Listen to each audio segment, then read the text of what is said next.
4 days, the RAF knocked 182 German planes out of the sky. For the next week, the Germans attacked the coast cities from the Thames River to Weymouth.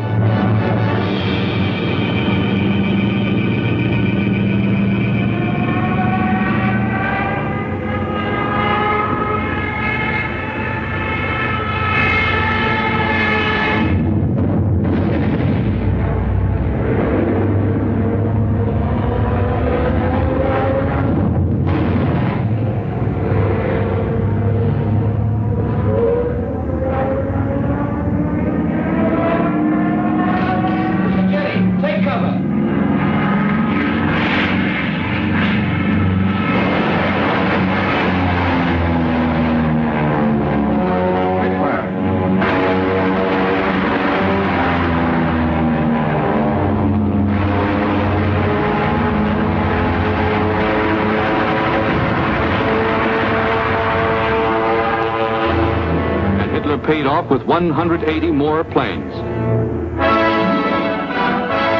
Then the Luftwaffe battered the great port towns of Southampton, Plymouth, trying for a knockout before the flow of supplies from overseas became more than a trickle.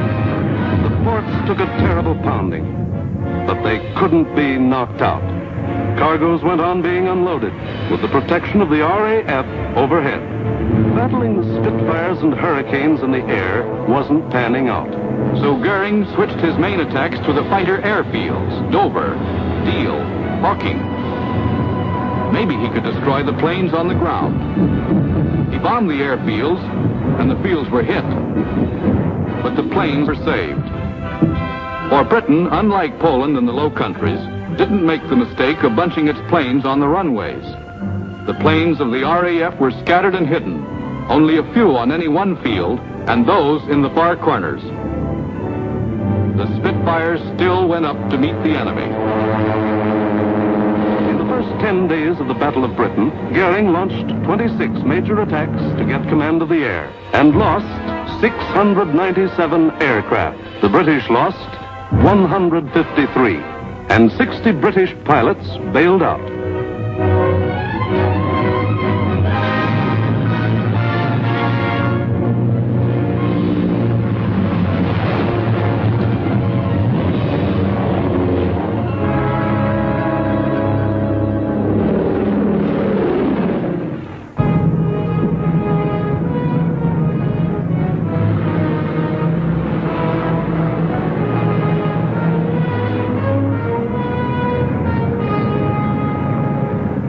Valuable, trained men were saved and ready to fight again, but the crews of Goering's planes were lost to him forever.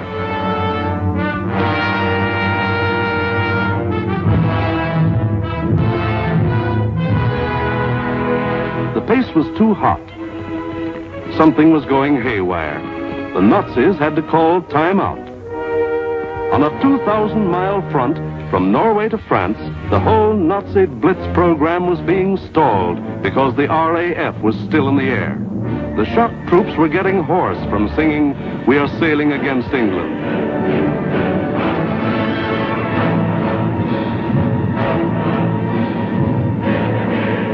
The long-range German guns were getting hot from throwing shells across the channel.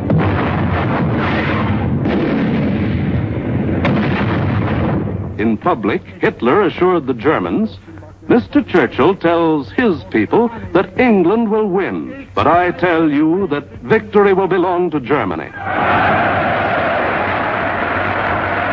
But in private, he sent for Goering, the boss of the Luftwaffe, and put him on the hot seat. Goering was told to do something and do it quick. So on August 30th, he ordered all-out attacks on inland aerodromes and industrial centers. Maybe he could knock out the RAF on the assembly line. And he adopted new tactics, too. More fighters and fewer bombers.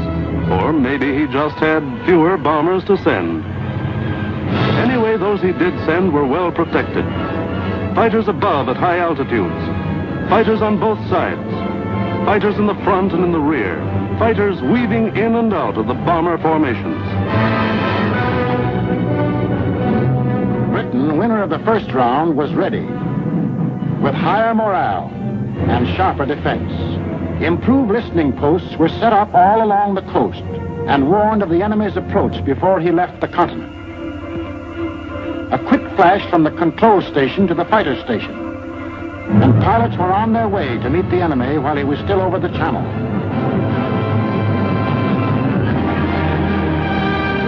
Day after day, out of sight and almost out of sound of the watchers on the cliffs, 4, 5, and 6 miles above, the battles raged over the Dover area.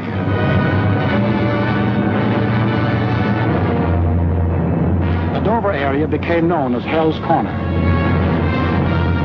By sheer weight of numbers, the enemy again and again broke through the coastal defenses.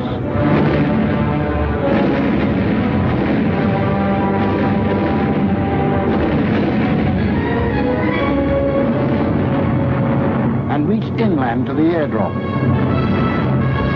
Aircraft plants, munition factories and machine shops.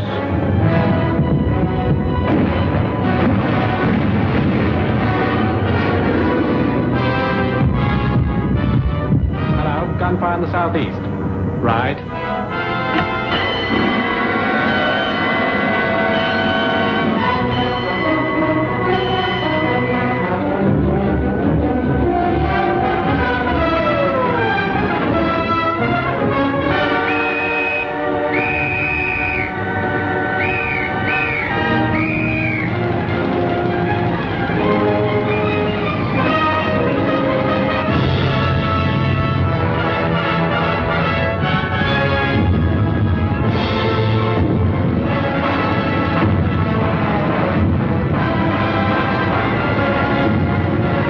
The workers kept on working,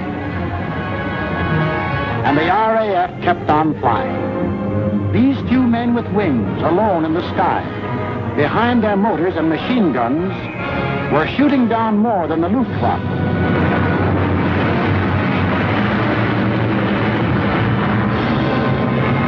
They were smashing the whole Nazi plan of world conquest.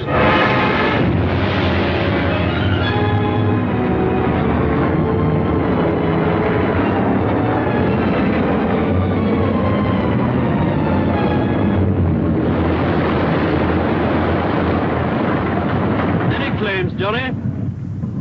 109 destroyed, Freddie, yes. Oh, good show. How'd you get on, sir? I had a wonderful party, thanks. Are you all right? You get anything about us? Yes, I got a message from 109 in Adonia. Between August 24th and September 5th, 35 major attacks were launched. They cost the Germans 562 planes, while the British lost only 219 planes and saved 132 pilots. Invasion plans were going completely haywire. The Nazis were blind with rage. The German mind has never understood why free people fight on against overwhelming odds. Hitler now knew he was superior in every weapon except the weapon of spirit. So he told Goering, break that spirit. Crush the people. Crush the spirit of democratic life itself. Invasion now would have to wait. The Nazis would avoid the RAF and smash the great city of London into the rubble heap they had made of Warsaw and Rotterdam. Could London take it? Even the people themselves didn't know the answer. The defenses they trusted in were London's hastily assembled anti-aircraft, the ack-ack guns, the balloon barrage which kept the raiders at high altitudes,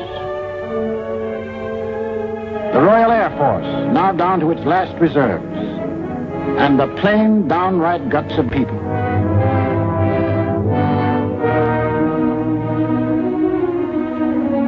They sent more children out of the city.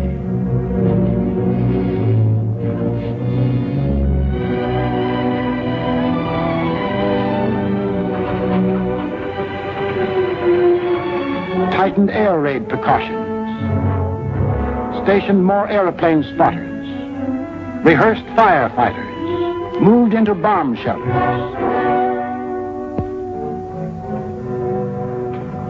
They blacked out their city and carried on.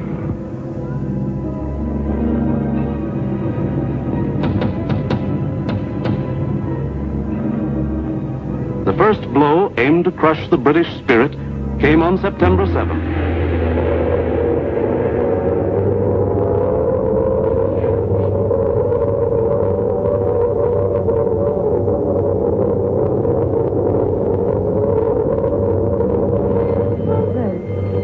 Roof reports planes coming in.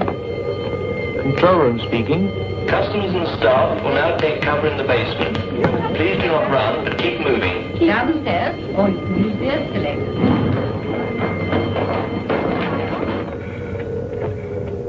Third floor, clear. Second floor clear. First floor, clear. That day, when 375 German planes came roaring up the Thames River, the Battle of Britain became the Battle of London. The Germans broke through the charge of Hurricanes and Spitfires that went out to meet them.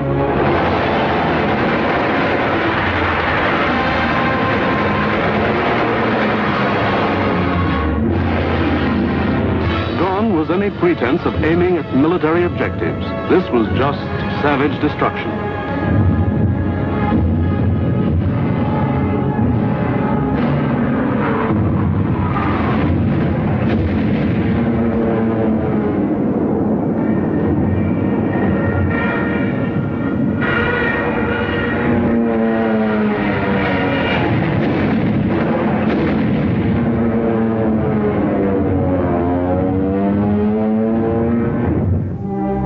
Fell alike on the homes of the East End poor and the Mayfair rich, on shops,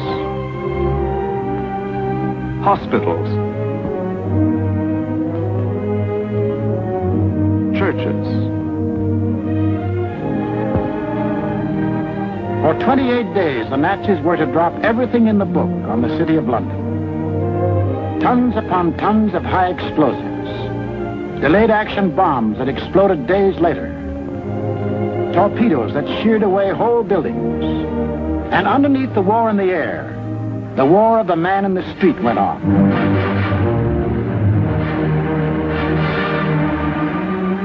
He learned to exist with very little food. He forgot what it meant to have a night's sleep, spending most of his time underground in the damp and dark and cold. Hello, Mrs. Fox. You're here early tonight? Well, I'm on the safe side, aren't I? I think that'll be all right now. Yes, that's grand. Anyway, I'll be back in a few minutes if you want. Now, how are we going to get you up there? Get a young man to lift you up. Barney? Hello. Tell this young lady to lift up. Righto, I'm coming.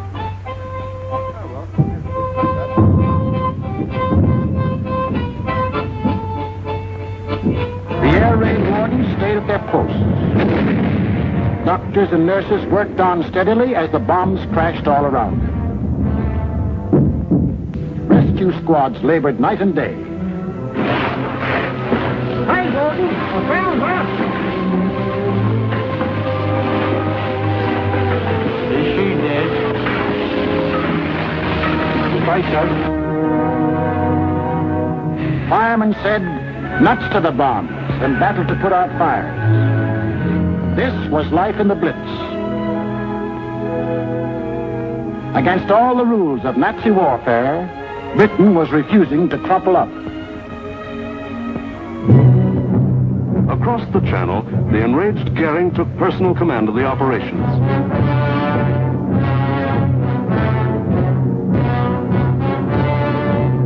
And on September 15th, he sent the Luftwaffe into one of its greatest attacks.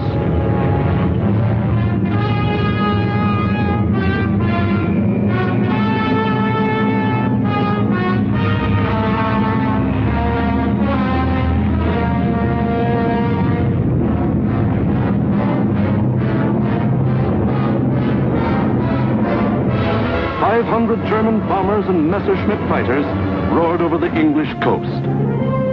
Stormouth calling. Planes heard 3 miles southwest. Scout for hostile planes approaching from southwest. The British met the challenge by throwing in everything they had.